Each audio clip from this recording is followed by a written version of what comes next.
আজকে আমরা বুঝবো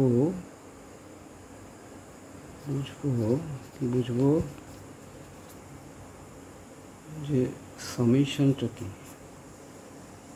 এটা হচ্ছে চিহ্ন, এটা চিহ্নটার নাম হচ্ছে সামেশন, মানে যোগ করা। এই সামেশনের সঙ্গে কী দেওয়া হয়? সবসময় দেখা যায় summation of F x to the power F তো এক্স ইকুয়াল টু 1 to 5, বা ধরো একটা এক্সাম্পল দিই, summation of x to the power n is equal two 1 to 5। তার মানে কি? তার মানে হচ্ছে যে আমরা কী করবো, x to the power 1 plus n is equal 1 to 5, এটা। তার মানে x to the power 2 plus x to the power 3 plus x to the power 4 plus x to the power 5। এটা হচ্ছে মানে হচ্ছে summation of x to the power n is equal 1 to 5। Similarly ধরো f x একটা function is equal to x to the power n। তো তোমাকে বলা হলো যে summation of F x n is equal to 7 to 9।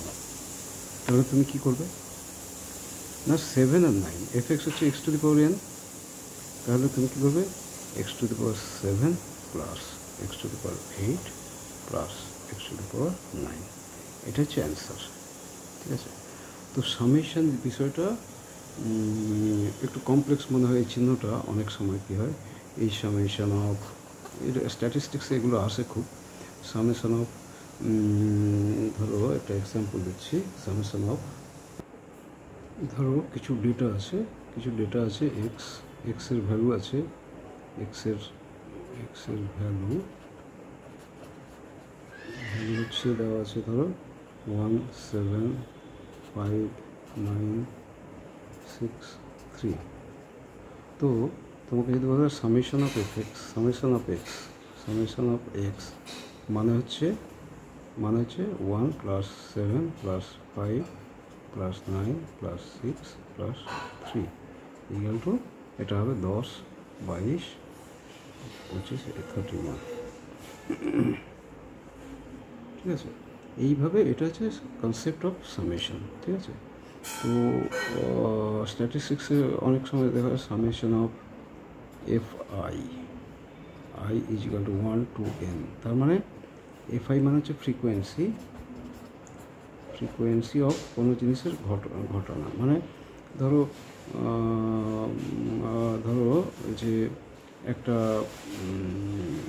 খেলা হচ্ছে, খেলাতে টিম এ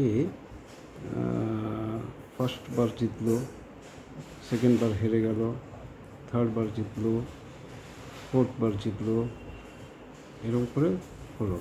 তো তার সামেশন অফ ফ্রিকোয়েন্সি, এটা আই হচ্ছে 1, আই ইজ ইকুয়াল টু 1 2 3 4 5, 1 2 5। তো সামেশন কী হবে না, x F I is equal two 1 to 5। তার মানে তোমার হবে, যোগ করলে হবে 1 প্লাস 0 প্লাস 3 প্লাস 4 প্লাস 5 ধরো 13। এই হচ্ছে কনসেপ্ট অফ সামেশন। কারণ সামেশন জিনিসটা এমন কিছু কমপ্লেক্স কিছু না, কিন্তু এটা বুঝে রাখা জরুরি। স্ট্যাটিস্টিক্সের ক্ষেত্রে এই জিনিসটা খুব কাজে লাগে। হ্যাঁ, তো ঠিক আছে, এটা খুব বেশি বড় বিষয় নয়, তাই ভিডিওটা এখানে শেষ করলাম।